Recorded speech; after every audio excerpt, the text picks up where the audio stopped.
Hello, and what is up out there, survivors? How are you all doing? I see we got some awesome peeps in the chat. We've got Abel and Pedro, who are having, I think, a minor debate about who is first with a comment. I could be wrong, but that's the vibe I'm getting from you guys. I'm just going to set up a secondary light because it all seems a little bit dark. But yeah. This is my. This is going to be a glorious train wreck.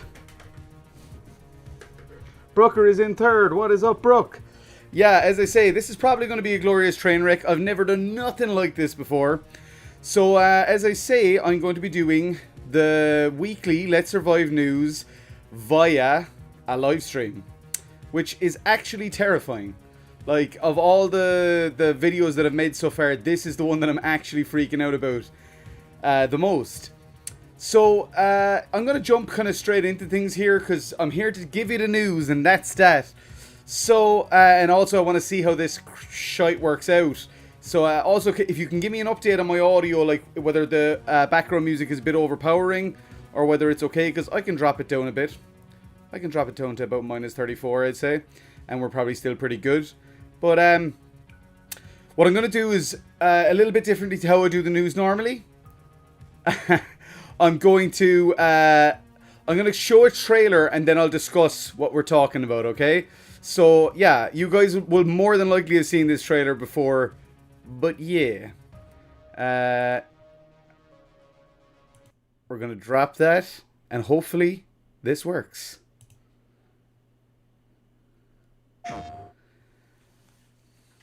So, guys, what we are seeing here is the trailer for Resident Evil 8 Village. It was revealed during the Sony PlayStation 5 live event. I did a trailer reaction for it. It was quite crazy. I lost my mind a little bit. But audio is A1. Thank you, Brian, you absolute legend. I just gave you a thumbs up, but I forgot that the trailer is playing. The reason that I want to talk about Resident Evil 8 here is because Capcom this week put out a survey. So in that survey they asked stuff like, how interested are you in Resident Evil 8? So what is it with that creepy story? I went through the screenshot myself. Or the screenshot, I'm looking at words and saying them out loud. I went through the questionnaire myself, and as you can see here it says, how likely would you be to try a free demo, or try a demo of Resident Evil, of a new Resident Evil game, the newest Resident Evil game even. Yeah, Brooke. The thing is, right, this questionnaire, if you haven't checked it out for yourself, I strongly recommend going over to, I'd say Push Square is maybe your best. I'll put a link in the description once the live news is over anyway. But yeah, this is kind of, we're getting to the point of the trailer where I lost my mind. But there is definitely some interesting beats to note in the questionnaire that Capcom released. They did talk about, you know, what would you like to see, what games would you like to see, you know, it live up to. Would you like it to be more like 4 or 7 or... So yeah, it does look like Capcom are trying to take the fans' feedback on boards.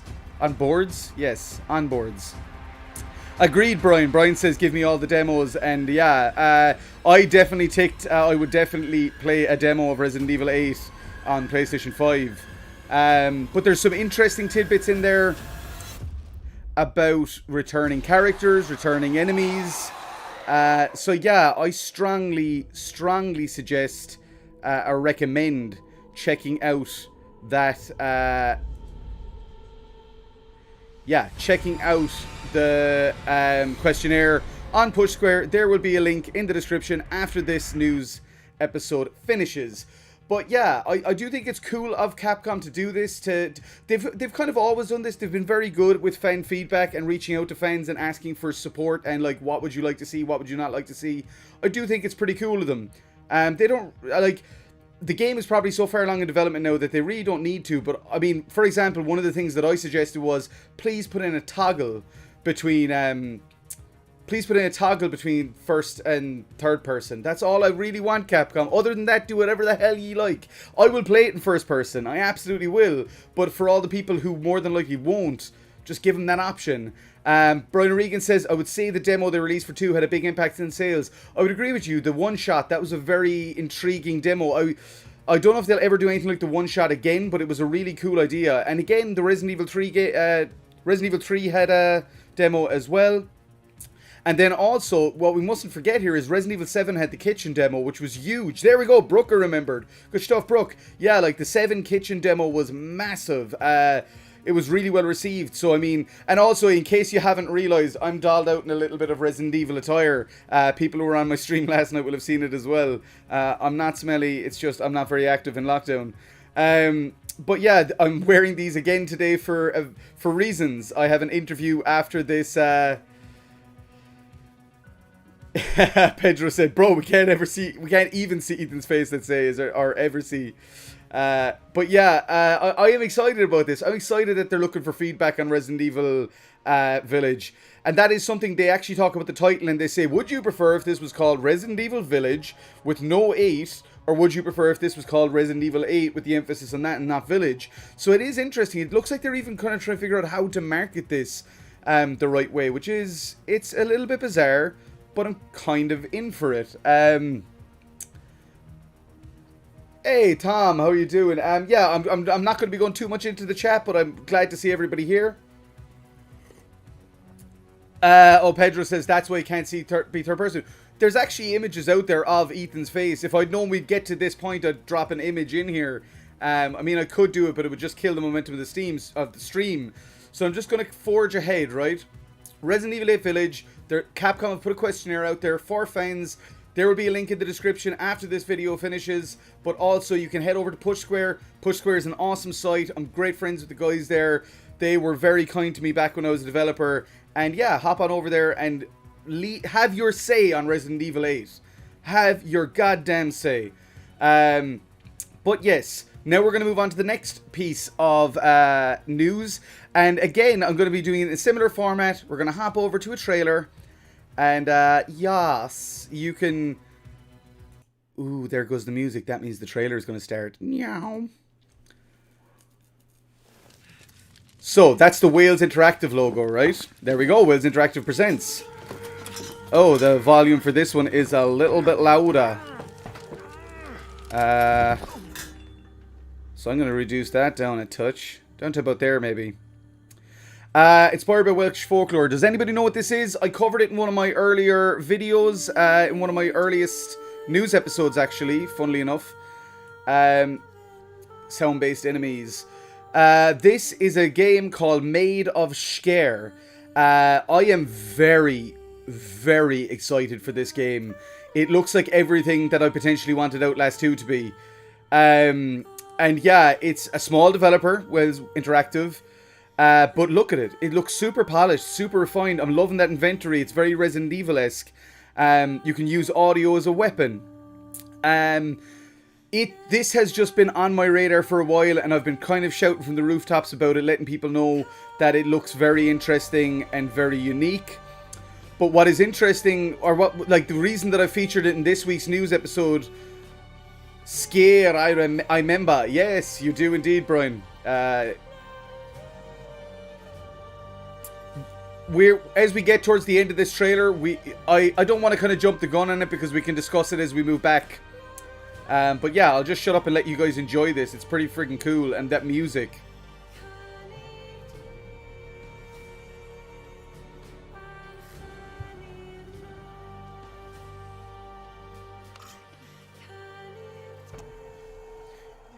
Looks like fucking Deckard. There we go. That's the bit of news that I wanted to share with you all about Made of Scare. Is that Made of Scare is coming on the 28th of July. Which, I mean, I am very excited about. As I say, I've been following this for a while. I actually need to reach out to Wales Interactive to see about possibly getting a copy to stream on the Twitch, or, you know, because I really do this. But then again, I kind of just want to buy it because it's an indie developer and I want to support indie games. So yeah, probably that is more than likely what I'll do anyway. But yeah, I am hyped for this game. 28th of July, that is 18 days away. Now I know I'll probably still be bollock deep in Ghost of Tsushima at that time. But yeah, I mean, the last time I reported on this game was in late April, early May, and there wasn't a release date. It just said coming summer, so it's really crept up. Yeah, definitely, I agree with Brooker, on the list once Ghost is done. So, that was some cool news. That was some good news about, as I say, an indie title. Very, very cool. And I'm not sure about this format with the music constantly cutting out and stuff. I'm probably going to have to try and work out something better for that. But for now, in this train wreck of a first live news episode, you're going to have to put up with it. We're going to hop over to another trailer and discuss what's going on with this game. So yes, imagine if I had like a team and I could get help with all this. That would be awesome. Rated M for mature. Wow, that's loud. Please come in, Miss Reed. Come in. Okay, everybody, a lot of people in the chat, I imagine, know what this is already, right? Do you remember me? Only between old friends. I'm just going to wait for somebody in the chat to say it, because I could shout out what it is. But I mean, there has to be someone in the chat that knows what this sequel is.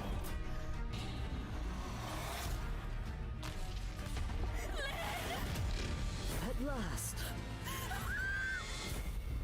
It's just a bad dream.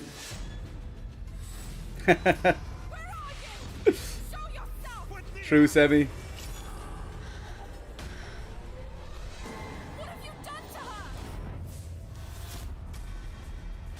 So has anybody played the first game in this series? Abel can't remember the name.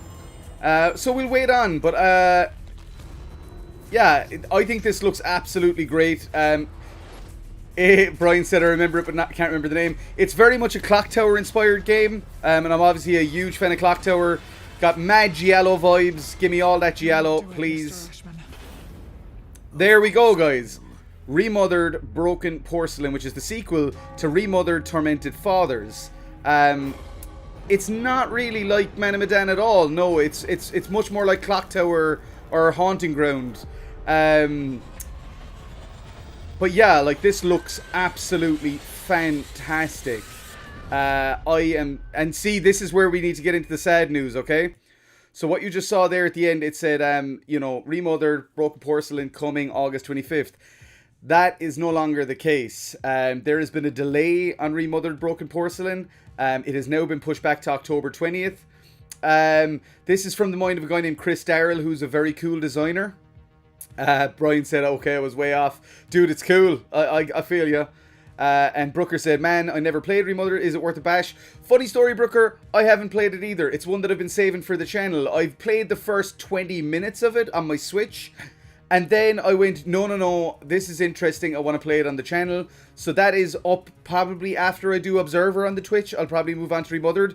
So, I mean, I have a bit of time now because obviously with Remothered 2 not coming out until October 20th, it does give me some extra time to get ready for, you know, to play through it on the stream. So, a bit disappointing though. A bit of a heartbreak that it's been pushed back, but you know, this is the way things go, and hopefully it just means that if there are any issues with the game or anything like that, or it's to do with, you know, potential financial reasons, that hopefully all that stuff is worked out, because as I say, I've heard nothing but incredible things about the first game, and one of my great friends, Keane O'Brien, has raved about it constantly to me and told me, you know, if I like Giallo, and Pedro says I'll try first. Yeah, dude. I mean, if you're playing Alan Wake at the moment, this seems like it's right in that wheelhouse of creepy, indie, as I say, Clock Tower-esque horror. Do go for it. I'd be down to watch that.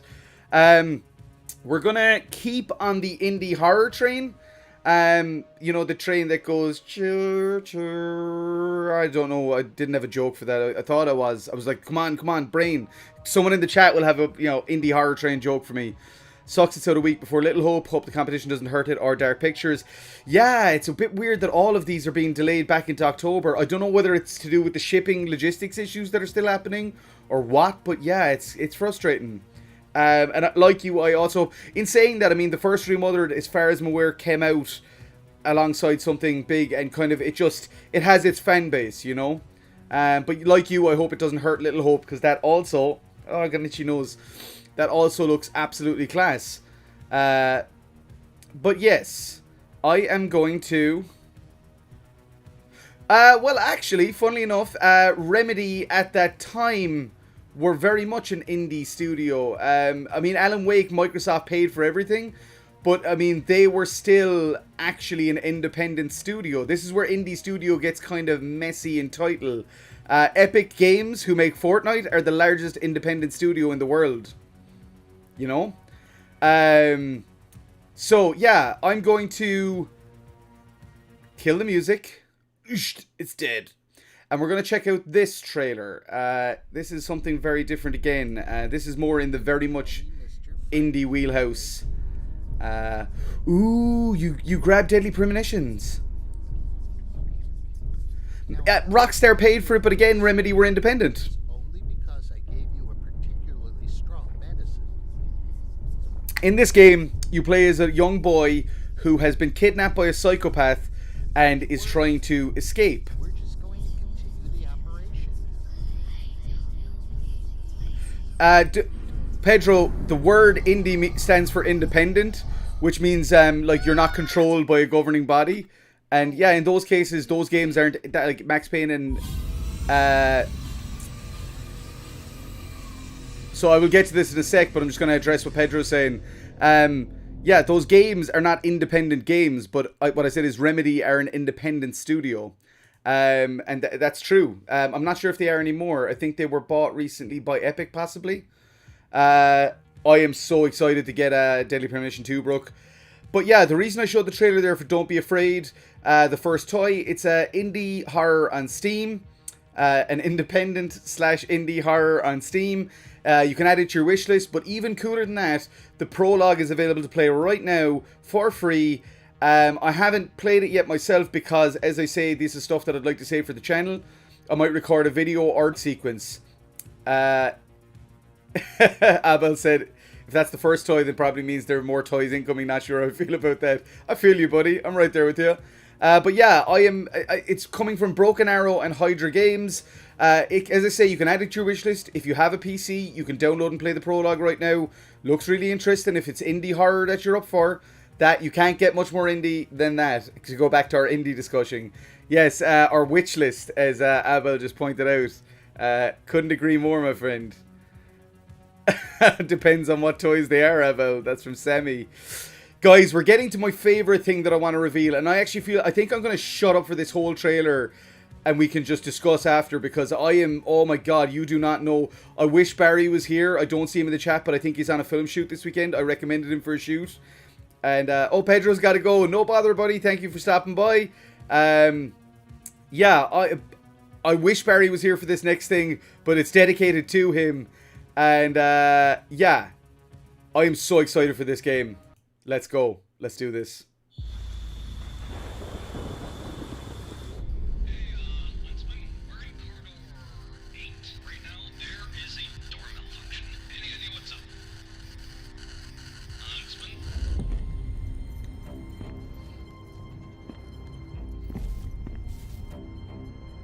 How fucking cool does this look?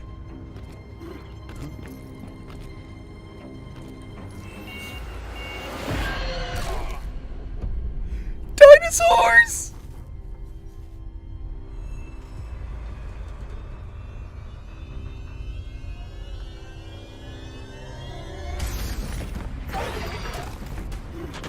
Fuck yes.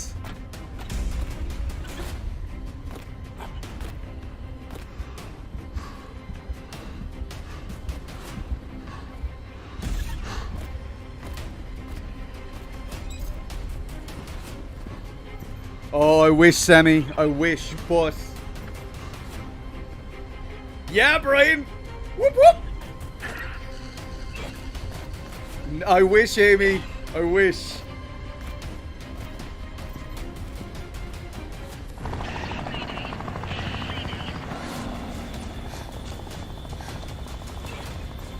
In spirit, Abel.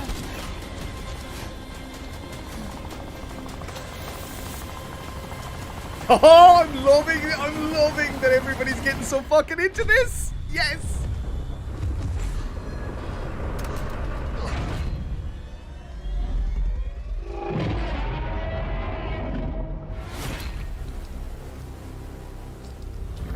fuck yeah.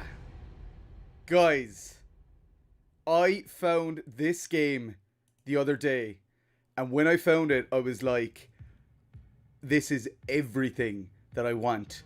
So, right, guys, it's on Kickstarter right now. I think it's raised, how much has it raised so far? It's raised 24,000 of a 90,000 goal.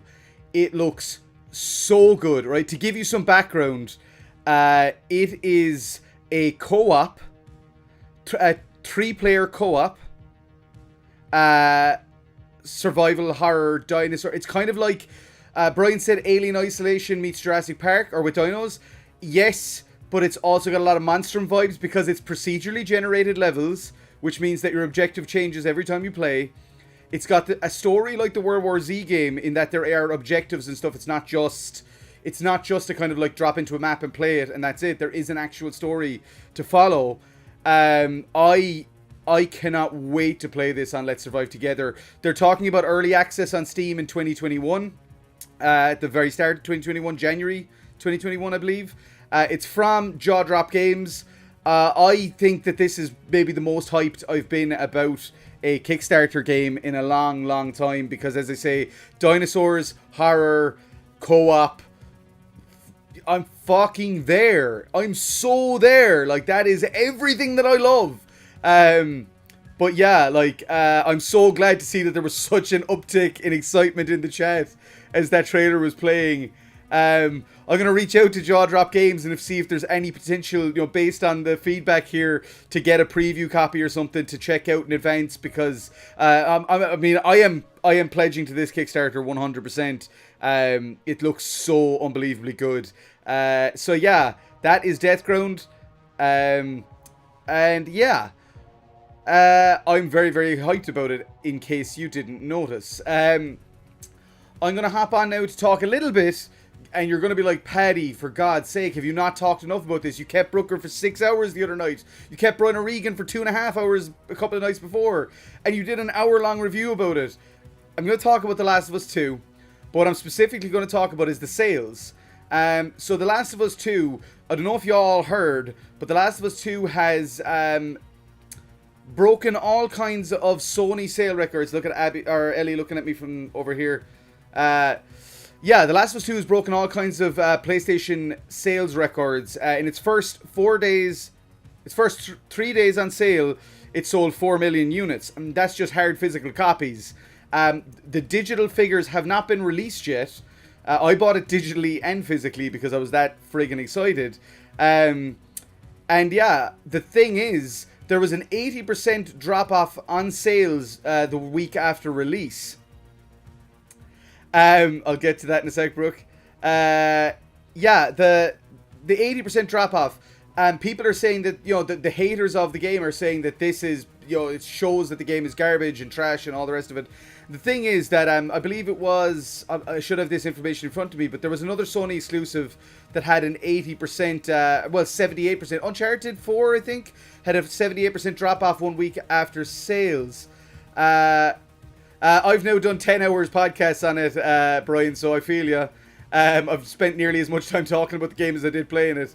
But yeah, that drop-off, for the scale of sales, for it to be a record-breaking exclusive, the 80% drop-off is in line with the 40% drop-off on other titles like God of War and Spider-Man. So actually, that 80% drop-off is not a big deal, as much as people are like to kind of shout about it now. Also, the real reason that I wanted to talk about the sales figures is that Sony revealed, and I don't think this will come as any major surprise, but it has to be stated, that The Last of Us Part 2 was their most downloaded game in June in both North America and the EU. So I'm not worried about this game's financial earnings. I think this game is going to continue to break all kinds of sales records, because the controversy around it, I believe, actually led to more interest in it from peeps. As Brooker said, like movies, big drop off second week is how haters justify their shit. Everyone buys it week 1, who's going to buy it week 2? Exactly. Like, again, there will be a steady, I mean, again, that 20%, if you think of 80% of 4 million, that's 20% of 4 million is still a lot of people to be buying it in its second week. And then it's just going to kind of trickle away like that. That's pretty damn impressive. If you haven't already, you can check out my Last of Us Part 2 review here on the channel. I also did an interview with an amazing dude named Walter Gray who worked on the game. And beyond that, I have an episode going out very soon. I was hoping to get it out tomorrow. I'm not sure if that's going to happen now. But basically, it's where I chat with Brian O'Regan, who's in the chat, Brian's Action Figure Reviews, and Twisted Tub, Stephen Tuberty, about all things Last of Us 2. And then like that, you can also head over and check out the Character Unlock podcast, which is Brooker's baby, where me and him spent 6 hours talking about The Last of Us Part 2, and it was everything I wanted and needed. So yeah, hop on over, check out Character Unlock. It is a friggin' awesome podcast, and yeah, I think episode 1 is live.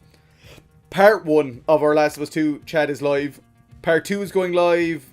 Brooker will update me in the chat, and I think it's Saturday or Sunday.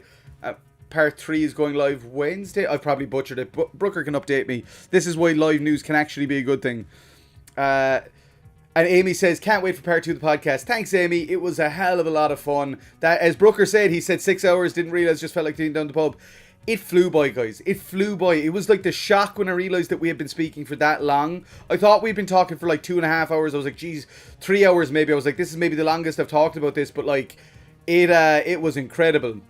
But anyway, I'm kind of going to move on from all of that now. And I'm going to move over. Actually, what I'm going to do is, if you guys will bear with me a sec, because technical issues, I'm going to...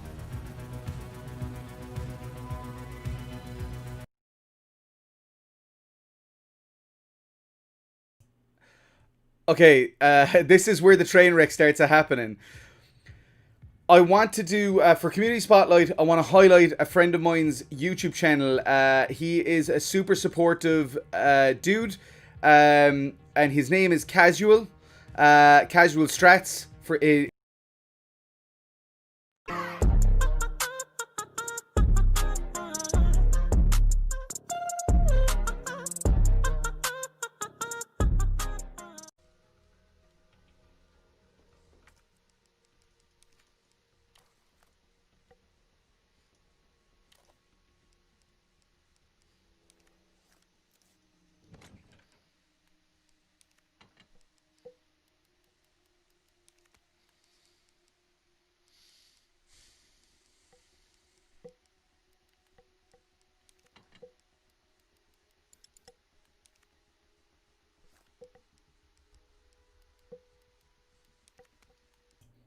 Okay, I could have probably picked a more, active gameplay clip. I was very rushed in grabbing assets for this. I apologize.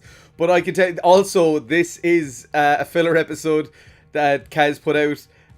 But yeah, definitely check out Kaz. I'm sorry, Kaz. Next time I do anything like this, I will get the clips well in advance and cut out my favorite bits and drop them in, because yeah, that was, I didn't realize. I just grabbed his most recent video, and I was literally battling against the clock right before, because my whole Streamlabs OBS setup crapped out on me right before I went to start this at like 8:30 to get ready.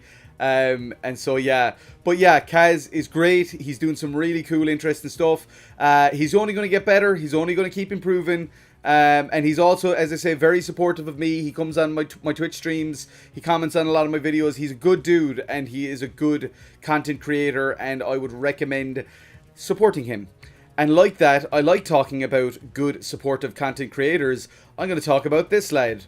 So many of you may have actually came from Wayne's Twitch stream to this live news show. Wayne RTS is over on Twitch. He is awesome. He's currently playing Resident Evil 7, and he is just doing great stuff, and he's really funny. He's a Yorkshire boy, which I'm all down for. And yeah, I cannot recommend Wayne enough.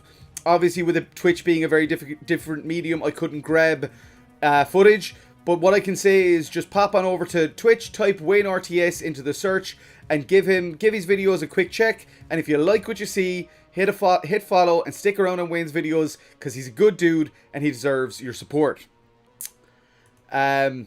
Next up, this is the one I've actually been super excited about. So we're getting cosplay, okay, guys? And I think we got some Last of Us fans in the chat, so this excites me greatly. There is a cosplay community locally to me, cosplay outfit. I don't know, which is a pun, I guess. But they're called Team Emerald Cosplay, and they do amazing stuff. I've always been super impressed with everything that Jay and Emily do. And I've featured them on Community Spotlight before, but in light of The Last of Us Part 2 and the success of that game and how wonderfully it's been received and how I cannot stop raving about it, I wanted to show off this sick cosplay. Look at that. Look at that. This is Emily as Ellie from The Last of Us Part 2. And yeah, it's absolutely frigging class. Like, the little details and stuff are so damn good. I'm very impressed with this, if I'm going to be honest. And I wanted to share with you guys. And Team Emerald are awesome, Brian. Brian, on his channel, Brian's Action Figure Reviews, also did an interview with Team Emerald Cosplay. So, as you can see, I'm having great difficulty with moving stuff around. Just bear with me. Yeah, I think that Emily and Jay are phenomenal. I think they're so dedicated to their art, to their cosplay. I mean, I feel like Emily did such a great job of capturing Ellie in these. If you look at her tattoo and stuff, just phenomenal. Yeah, so if you haven't, you can head on over to Team Emerald Cosplay on Facebook and throw them a like. They are super cool. They actually release schematics sometimes for the stuff that they do, and I strongly recommend them. I cannot actually recommend them enough. And this kind of ties in, but Team Emerald Cosplay I found them via a friend of mine named Mark Sheehy. Mark Sheehy is a fantastic dude who I adore greatly, and he's an incredible gamer, and he's an incredible supporter of content creators. But Mark is much more than that. He's also a phenomenal badass, because check this out. It didn't work. Of course it didn't. Here we go. Live news, people. Don't tell me that because this is a JFIF that it's not going to open, because if that's the case, I'm going to go cray-cray. Oh, snap. That is the case, is it? No. Why you do this to me? Live news. Live news. Slideshow. I can't even seem to zoom in on this. That's kind of frustrating.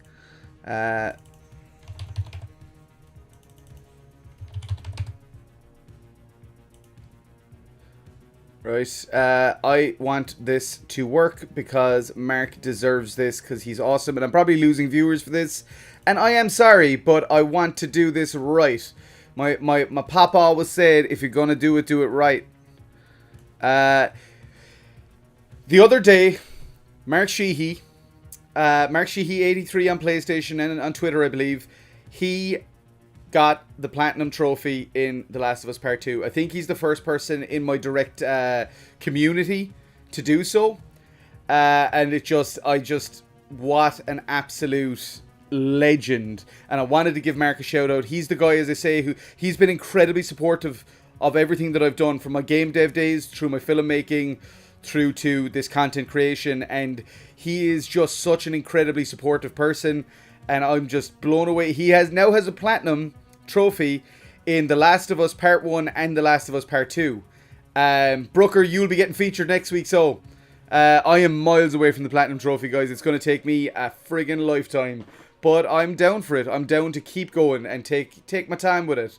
I know you want to get it done before Ghost of Tsushima, but I don't know where I am. I don't know what I'm doing with that. That is basically it, guys. That's the community spotlight and the news for this week. It's been interesting doing it in this live format. I'd love to hear from you guys. This whole channel is about interacting with people, and I want your feedback. If you like the live news, it would be awesome. I would love to get better at this and do it each week and like figure out how I can make it better for you guys. If you prefer the recorded news so that you don't have to have a set, then again, this is going to sit on YouTube after we finish, so you know you can catch up on it later.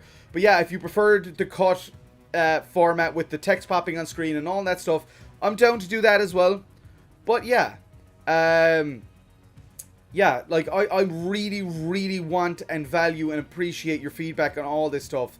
A little bit of note about my streams next week on Twitch. I normally stream Tuesday and Thursday, but this week I will be streaming, like as in the week coming, I'll be streaming Monday and Tuesday because me and my family are heading away for a couple of days for the first time since lockdown.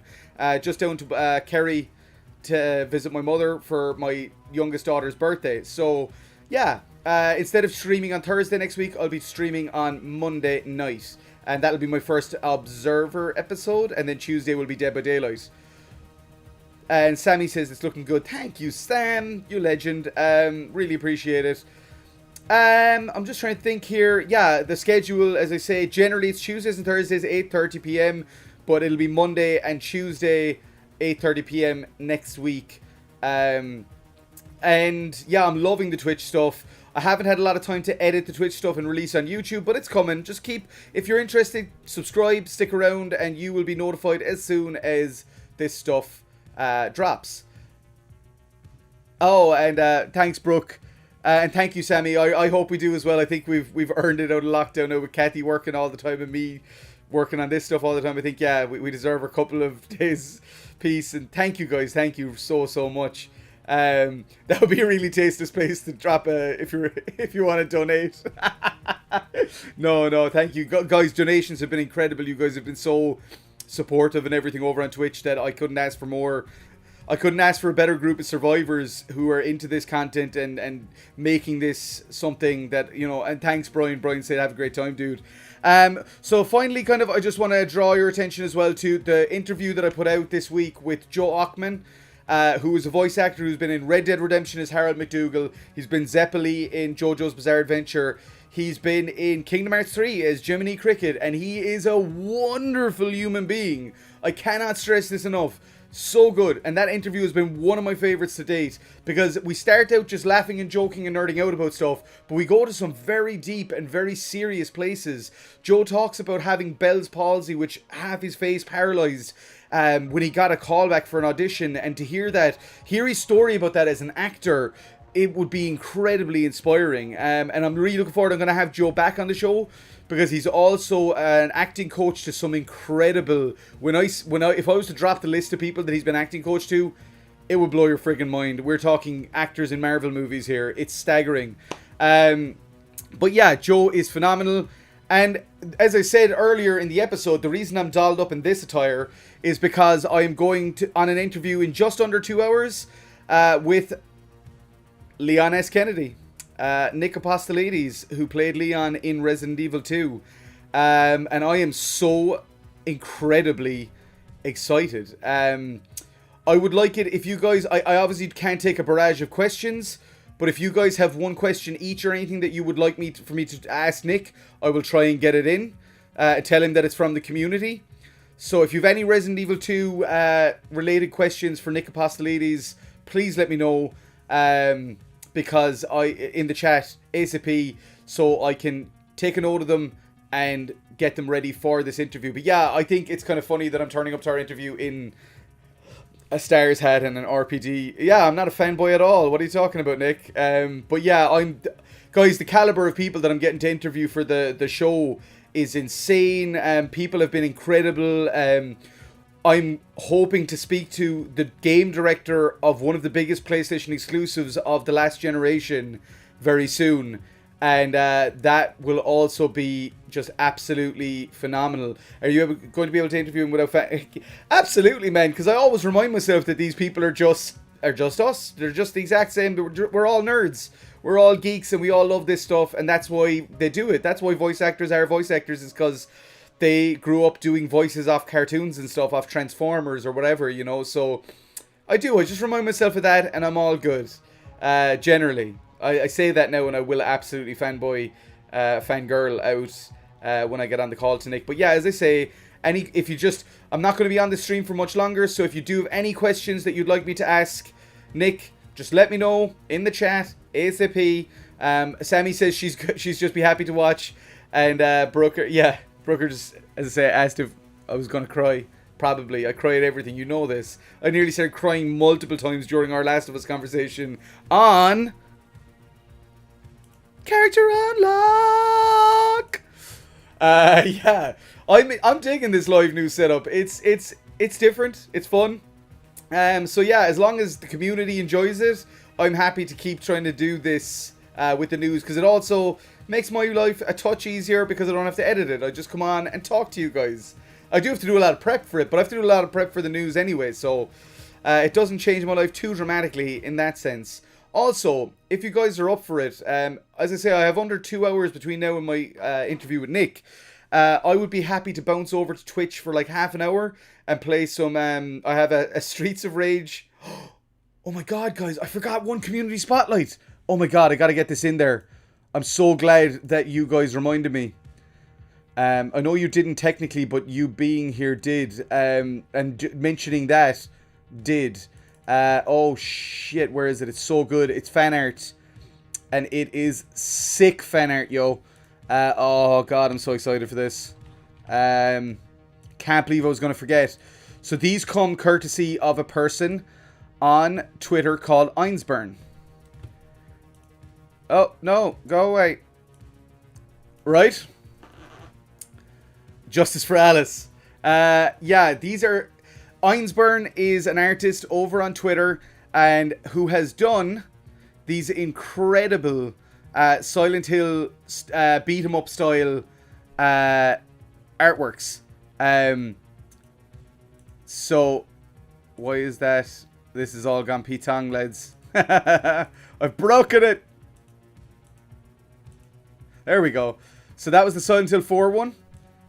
Which is, I mean, Silent Hill 3 is my personal favorite in the series. So I absolutely adore this. I just look at that. Aren't they so freaking cool? I'm sorry, Sammy, for how awkward this is. When Tommy Wiseau made a Silent Hill game. So we've already looked at the Silent Hill 4 one. We've looked at the Silent Hill 3 one. Silent Hill 2 one, as you can imagine, is awesome because something I love is adding credence to the theory that James Sunderland is also Pyramid Head. We have James with Pyramid Head's sword, which I think is super cool.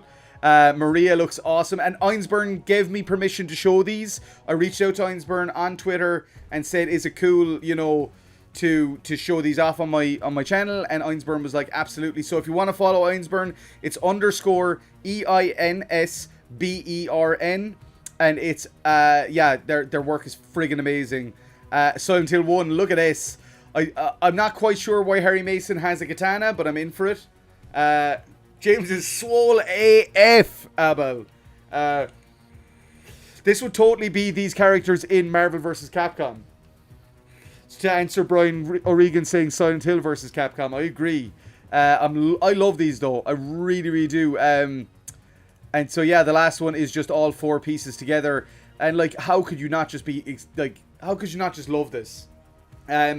Talented artists blow my mind because. Oh, his favorite Resident Evil experience. I'm sure I read he was a legit. Oh, definitely. Cool. Favorite Resi experience. Yes, I've spoken to him briefly on the phone to set this up. And he did confirm that he is definitely a fan.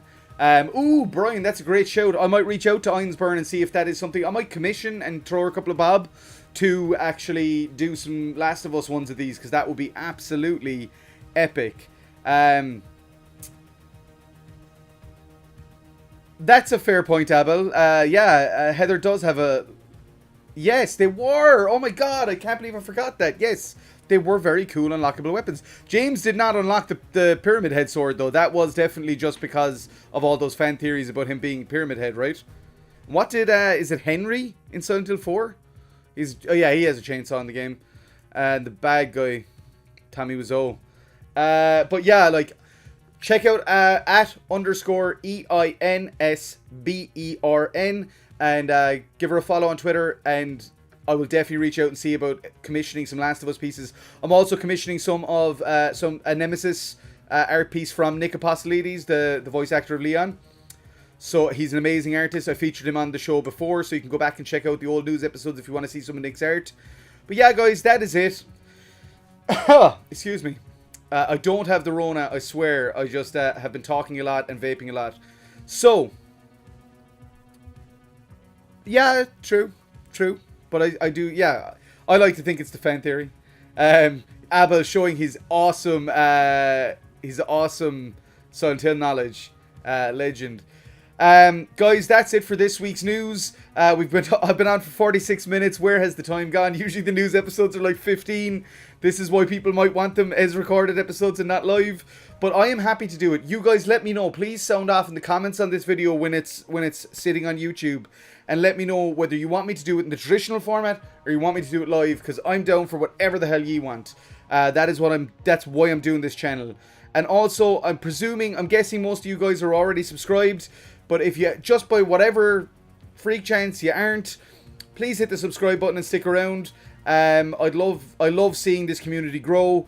I will say that Nick actually, he was very kind about my praising of the Resident Evil community, and interviewing people like Philip J. Reed and Josh the Medic, and featuring people like his art and Barjack, Petrichor Crown. So, guys, thank you so much. This has been a blast. If you like what you see here, please consider subscribing. If you really like what you see here and you've got a couple of bob that you're not going to spend on the Kickstarter pledge for Deathground, which that's where my money's going, please consider donating. I really don't expect it, but if you do, thank you.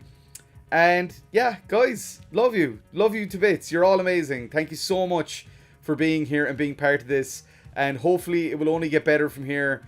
But as I say at the end of every one of these, let's survive together, and peace out.